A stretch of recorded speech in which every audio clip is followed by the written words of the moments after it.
They broke into his backyard. The head of Israel's military police. His family was inside. But this wasn't random. It was a message from a community that would rather burn the Israeli flag than wear its uniform. 80,000 men, eligible, unenrolled. And now, a war within the war is spilling onto the streets.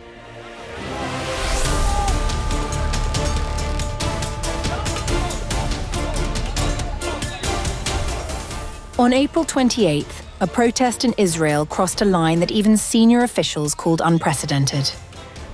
Ultra-Orthodox extremists, members of a hardline faction known as the Jerusalem faction, broke into the backyard of the home of Israel's military police chief, Brigadier General Yuval Yamin, in the southern city of Ashkelon. His family was inside. Police said the rioters trespassed into the yard, acted violently, and disrupted the routine of life in the area. 25 people were arrested, among them minors.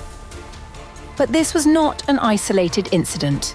It was the boiling point of a years-long standoff between the Israeli state and a community that has, for decades, been largely exempt from mandatory military service. The Jerusalem faction, a group of roughly 60,000 ultra-Orthodox members, had called its followers to the streets in response to the arrest of a yeshiva student named Nehorai Bachar, who was detained from within the walls of a yeshiva in Herzliya and taken to military prison. The faction's spiritual leader, Rabbi Azriel Auerbach, declared, "It is an absolute obligation for every person who values the Torah to protest its degradation and desecration." And protest they did. Demonstrators blocked Route 4 near the central city of Bnei Brak. Israeli flags were burned. A fake tombstone was displayed on the highway, carrying the words that have become something of a rallying cry at these demonstrations. "We will die, and not enlist." One demonstrator screamed on the highway, and his words captured the mood of the crowd. "We prefer to die as Haredim rather than live as IDF soldiers." For context, roughly 80,000 ultra-Orthodox men between the ages of 18 and 24 are currently believed to be eligible for military service but have not enlisted.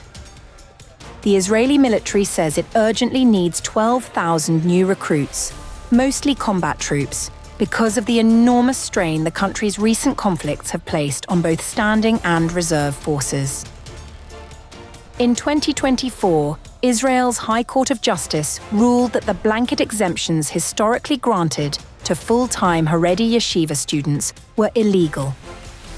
Since then, the military has issued tens of thousands of enlistment orders, and a growing number of ultra-Orthodox men have been formally classified as draft dodgers. The Jerusalem faction responded to Tuesday's condemnations with words that made their position clear. "Red lines have been crossed. Leave the Torah students alone." The reaction from Israel's top officials was swift and notably unified, at least in tone. Prime Minister Benjamin Netanyahu issued a statement saying, "I strongly condemn the unbridled and violent attack against the chief military police officer and demand that firm action be taken against those involved." Defense Minister Israel Katz went further, saying he strongly condemns the deliberate break-in at the home of the chief military police officer. "This involves a group of violent criminals with whom the full severity of the law must be enforced. I stand behind Colonel Yuval Yamin and clarify. We will not allow harm to IDF commanders and soldiers." Israel Police Commissioner Danny Levy ordered what he called determined and immediate action, saying that while people have every right to protest, that right does not extend to trespassing, violence, or threatening family members. His forces, he said, were already working to locate and arrest those involved. Meanwhile, Israel's Supreme Court just days earlier had ordered the government to strip welfare benefits from ultra-Orthodox draft dodgers and called the police's failure to arrest such individuals unacceptable, describing the situation as a knowing and ongoing mass violation of the law.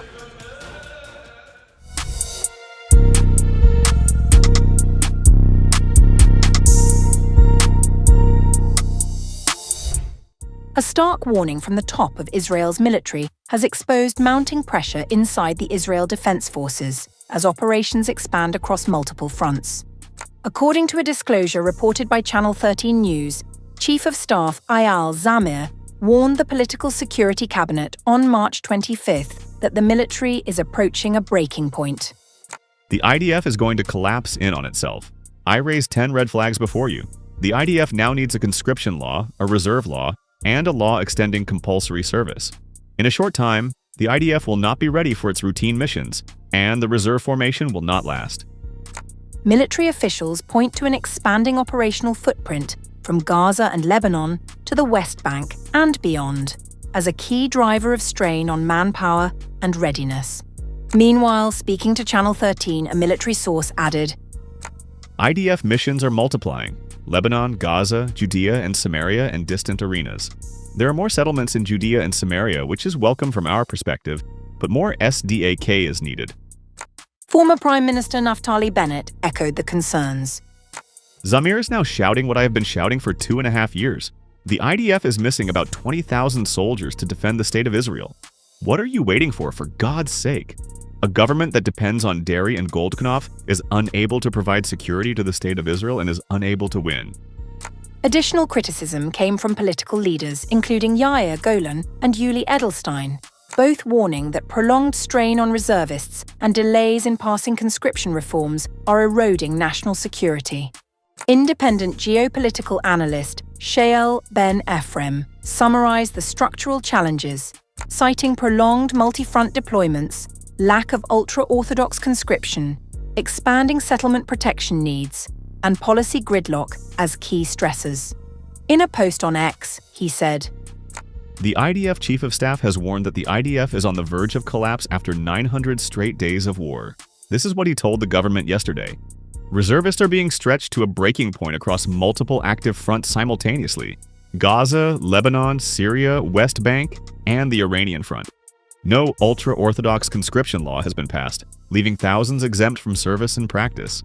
The cabinet approved the legalization of dozens more outposts and farms in the West Bank, requiring additional troops to protect them. Jewish nationalist terrorism is surging in the West Bank, requiring an additional battalion to be deployed there, with possibly another needed soon.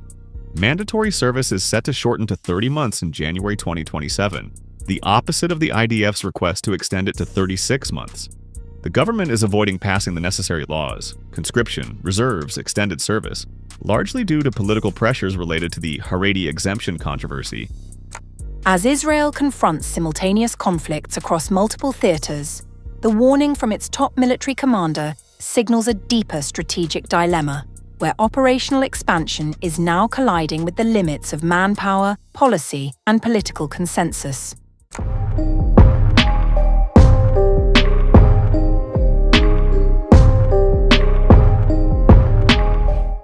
At least 15 Israel Defense Forces soldiers were evacuated from southern Lebanon after showing symptoms of hypothermia, underscoring the harsh conditions on the ground. One soldier was reported in moderate condition, while 14 others, including an officer, sustained light injuries. In a separate development on Thursday, the IDF confirmed that an Israeli soldier was killed during fighting with Hezbollah in southern Lebanon.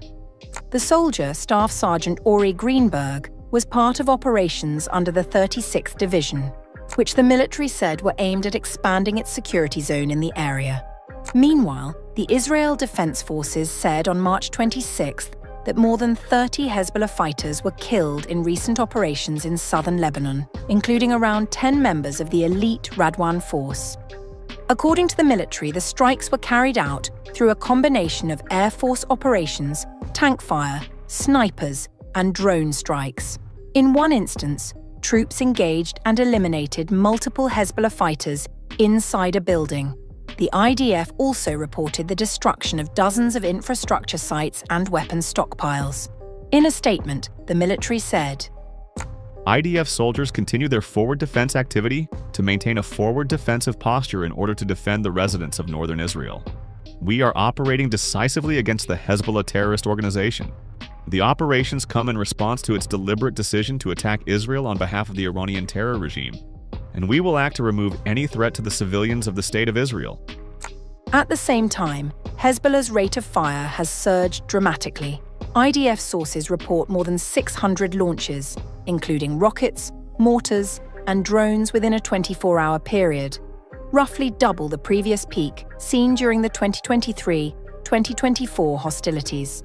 Most of the fire reportedly has been directed at Israeli forces operating inside southern Lebanon, rather than civilian areas, a shift that reflects the evolving battlefield dynamics.